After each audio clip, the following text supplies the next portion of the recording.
Welcome to the Education for All podcast. My name is Hannah Chang, and today we have a very special guest joining us, Dr. Mark Westerfield, a clinical psychologist who specializes in neuropsychological and educational evaluations for children, adolescents, and young adults. Dr. Westerfield has conducted assessments at several local organizations and even began his own practice called Westerfield Psychological Assessment in 2020 with a goal of providing accurate, comprehensive, and strength-based evaluations tailored to the needs of children, teens, and young adults. Being an expert in this area, he commonly works with and evaluates children who may have ADHD, dyslexia, autism, depression, anxiety, and other mental health conditions. Before we dive in, I just wanted to thank you so much for making the time to be here. Of course. Thanks for having me, Hannah. Happy to be here. Thank you so much. First off, please tell us more about your background, field of specialization, and why you chose to specialize in this area. So I'm a clinical psychologist. There are different types of graduate degrees Mhm. in psychology, but clinical psychologists can do all sorts of things. They could be professors or researchers, therapists. They could even work for companies. I specialize in assessment, and I mostly work with like kids and teens and some college students, like you mentioned. So within that role, my job is really to help people kind of better understand what their strengths are, help diagnose anything that might be going on for them, and help kind of put together a plan of supports, like in school and outside of school, so that they can be successful and so that like strengths can shine through more clearly. Wow, that's amazing. Thank you so much for sharing. Yeah. So, on the topic of neuropsych assessments, for those who may not be familiar with this, what is a neuropsych assessment? Yeah. So neuropsych assessment is kind of a process Mhm, for basically learning about the way your brain works. So I mhm, like to think of it as kind of a deep dive mhm, into like how you learn best, why any particular challenges that might be happening, why mhm. those things are going on, and to like better understand your mental health. And I sort of found, yeah, once I started like studying psychology, again, lots of different things that you Yeah. can do with that. I really enjoyed testing. Everyone's brain is so unique, and Mhm, it's kind of like a puzzle of like figuring out how someone's brain works. And so, kind of the process of, yeah, which we can talk more about, and like the tests that I use are kind of like tools to figure out like how someone's brain works. And at the end, we have, yeah, a lot more information about, yeah, how you learn best and what might be helpful for helping you be successful moving That's forward. great. Yeah, Yeah, thank you for explaining that. yeah. So my next question is, when should someone consider getting a neuropsych assessment? So what are some signs possibly to look out for that may indicate the need for one? Yeah. So I want to kind of maybe choose like three things Mhm. three kind of areas that I often do Yeah, assessments that's great. that make sense to talk Mhm, about here. So one is like trouble learning skills in a mhm, particular subject. mhm, So oftentimes that's trouble with like learning to read or with mhm, spelling, where maybe we're wondering about, does this student mhm, have dyslexia? mhm, It could also be trouble learning math. And oftentimes, those types of challenges pop up a lot in like the elementary school years because mhm, you're starting to go to school and kind of expectations mhm, about learning are increasing. So that's one. And with all of these, I would say this mhm, is not like one class was hard for me for a mhm, few months. This is like, oh, these things have been hard for like a year and mhm, or a year or two, and something doesn't seem to be like clicking. Something doesn't seem to be, this kid's struggling with learning in a way that we wouldn't expect. Another area that often comes up is trouble with like paying attention or with mhm, organization. mhm, Those types of questions often mhm, can come up in elementary school, but come up more often in middle school years mhm, because we're expected to go around to different classes, sort of mhm, keep track of assignments, mhm, maybe organize our papers in a binder without our parents or our teachers' help as much. mhm, And so, oftentimes, when those types of concerns are going on, I'm wondering, or parents and kids are wondering about, is there something like ADHD going on here that's making it hard to pay attention and to stay organized?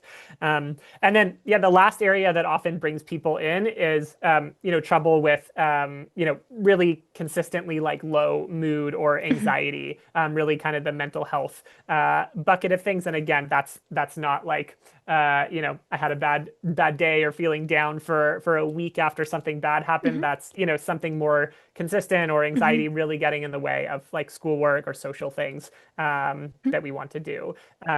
And I'll just say, oftentimes Mhm. we aren't sure what is going Yes. on Mhm. at the Yeah. start of the Mhm. process. It might feel like um, it's hard to pay attention in school, but Mhm. that could be ADHD. It Mhm. could be because a particular subject is hard, or could be because we're really anxious and it's hard to focus Mhm. when we're feeling stressed out. So oftentimes the goal of these assessments is to, yeah, figure out what is going on. I see. Yeah, thank you for explaining that. Yeah, it's really that this is really helpful. And yeah, I think definitely yeah, the goal, the assessment is kind of figuring out what's going on and stuff like that. So yeah, thank you for explaining. Sure. So my next question is, what does the evaluation process entail? So for example, like what are the steps? How long is the process? What's being tested? And what does that neuropsych report include? Sure. Yeah. So the first step in the process is usually meeting with parents, unless Hmm. it's a college student. But we kind of talk in some more detail Hmm. about kind of what's been going on in their child's life, starting Hmm. from birth, but then really focusing on what's going on right now, what brings you in for an Hmm. assessment, what questions do you want to make sure we answer as part of the assessment. So that first meeting is just talking in some more detail with parents. Then I also, depending on what's going on, will talk with like teachers or tutors or therapists or psychiatrists, other people that might be working with the kid to get their insight.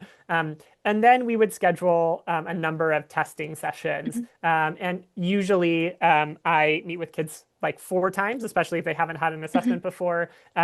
Do 4 sessions of about 2 hours each. And during those sessions, we're doing that kind of deep dive into how their brain works. Hmm. And that often feels like doing some brain games, doing some schoolwork, so some Hmm. reading and writing and math, and doing some talking and questionnaires about mental health, how things are going at school and with friends. Hmm. So that's what we would do during the testing sessions. And then after we've kind of gathered all of that information, we have feedback appointments. I meet with parents, and then I also meet with kids to Hmm. share whatever we learned about their brain and their strengths, any diagnoses, and kind of recommendations. Is there anything we should adjust or Hmm. like kind of add on Hmm. to support moving forward? And then I also write a like long Hmm. written report. Those are like usually like 20 pages or I so, see. but Hmm. that kind of covers all the information that we Hmm. learned during the assessment. So that's kind of the process. Once we get started with the Hmm. testing, usually I meet with parents a little bit before, but once we get started with the testing, that process usually takes like a month or so Hmm. to do all the testing sessions, have the feedback, and the written report. I see. Great. Yeah, I love how thorough and comprehensive the process is, as well as, how involved everyone is Yeah, within that process, like the child, their parents and the teachers as well. So yeah, that's great. Thank you. yeah, So sure. next, I love to explore the benefits of a neuropsych assessment. So what are the outcomes of these assessments and how do they help students and their parents? Yeah. So, kind of three things I want Mhm. to say here.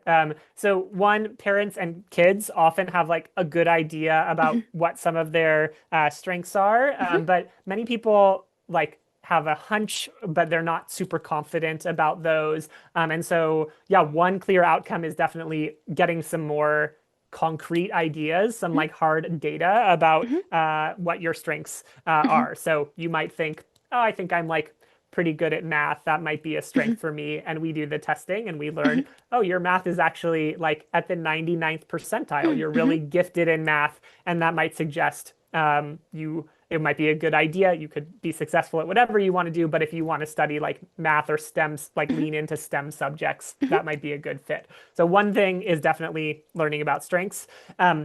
One thing is definitely like clear diagnosis, understanding what's going on, because ultimately that's going to help Mhm. us figure out how do we support you moving forward.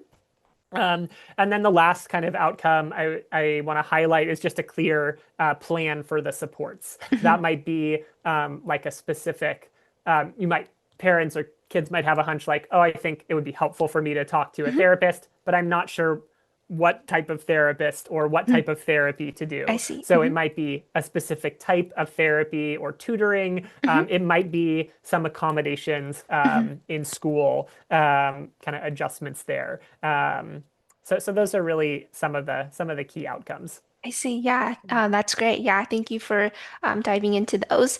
So I Yeah, guess my next question is related to these recommendations and accommodations. So yeah, specifically for a child or teen with anxiety and OCD, how yeah. can these accommodations be individualized or tailored toward them? Yeah. Mhm. So, having worked with a fair amount of Mhm. kids with anxiety or Mhm. OCD, I kind of have some idea Mhm. at the start, or if I'm making that Mhm. diagnosis, I know some of the things that I'm likely to suggest as Mhm. accommodation.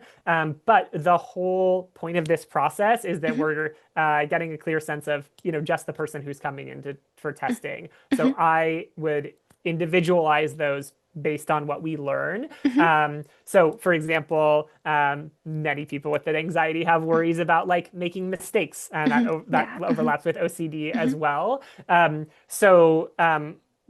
Accommodations I might suggest are like extra time on Mhm. tests, so that you have time to check Mhm. back with your work. Breaks from class in order to like use a coping skill Mhm. for anxiety.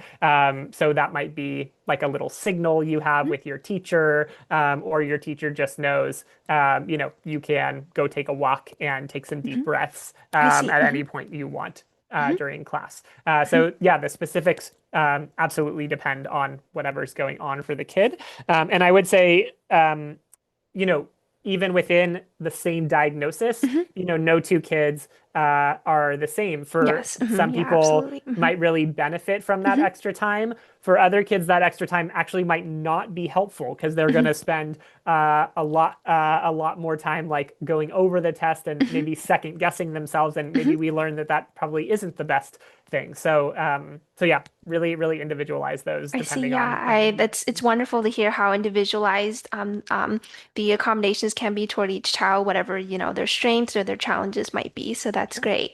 Yeah. And then my next question is, I know students and parents are often curious about SAT accommodations. Yeah. So how can these accommodations be applied to standardized tests such as, the SAT, ACT, and PSAT? Yeah. So oftentimes the written report Hmm. that comes at the end of the process, parents or students would submit that Hmm. to like the college board Hmm. to apply for accommodations. Hmm. Usually, uh, the college board or those other organizations like want you to be using those Hmm. accommodations regularly in Hmm. school. So they usually also ask for some information from your school. But in general, if I'm making an accommodation for extra time on tests or being Hmm. allowed to take breaks during tests Hmm. in your regular high school environment, Yeah. Hmm. I'm also making it clear on the report that you should get those same accommodations on the SAT, because Hmm. that's what you're used to. So I see. Okay. Yes, that makes sense. Thank you. So great. This has been incredibly educational. And in summary, we discussed the purpose and process of a neuropsych assessment, including what it is, when a parent should consider having an assessment done for their child, and what the evaluation process entails from the testing to the written report. We also dived into the numerous benefits of these psychoeducational assessments, especially the ways the outcomes help students and their parents, how these recommendations and accommodations can be individualized for a child or teen with anxiety and OCD. And importantly, like we just discussed, how they can be applied to SATs and other standardized tests. mhm. So, lastly, for those who are interested in having a neuropsych evaluation done or suspect that they may have a learning difference, how do people get in touch with you to start an assessment? Yeah, so people can feel Mhm. free to email me. My email is I mark@westerfieldpsych.com, see. or they Hmm. can go to my website, which is Hmm. westerfieldpsych.com, and there's a place where you can get in touch with me. I Hmm. offer free consultations to any family that's Hmm. interested in an assessment, so you can tell me a little bit about what's going on and what Hmm. interests you. I can explain about the process, and we can decide together if I'm a good fit to work with you. But yeah, that's really the process. Yes, great. Thank you for sharing that. Yeah, at the end of this podcast, there will be a link to Westerfield Psychological Assessment to Sure. contact Dr. Westerfield directly for anyone who's interested in a neuropsych evaluation. Awesome. Thanks so Well, much. thank you so much, Dr. Westerfield, for sharing your invaluable insight and knowledge with us about your field, as well as the topic of neuropsychological assessments. I truly enjoyed speaking with you, and I hope our audience has learned as much as I did. Thank you again, and hope to have you for another episode in the future. Sounds good. Well, thank you so much for having me, and thank you for everything you're doing to raise awareness. Thank you so much.